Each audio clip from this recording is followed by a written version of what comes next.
In today's video, I will walk you through how to make a box plot using Candlestick on Google Sheets. Please like and subscribe if this video helps you. Start by selecting the data you want to use. Click and drag across the cells with your values, or highlight the full column if everything is in one place.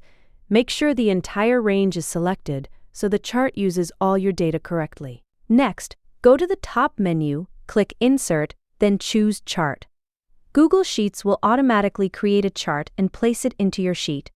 On the right side, the chart editor will appear.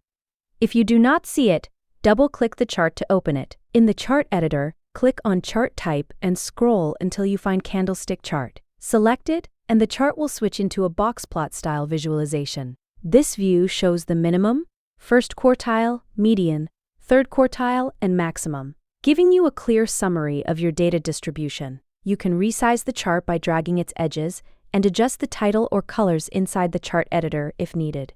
That is how you make a box plot using a Candlestick chart in Google Sheets. Thank you for watching the video.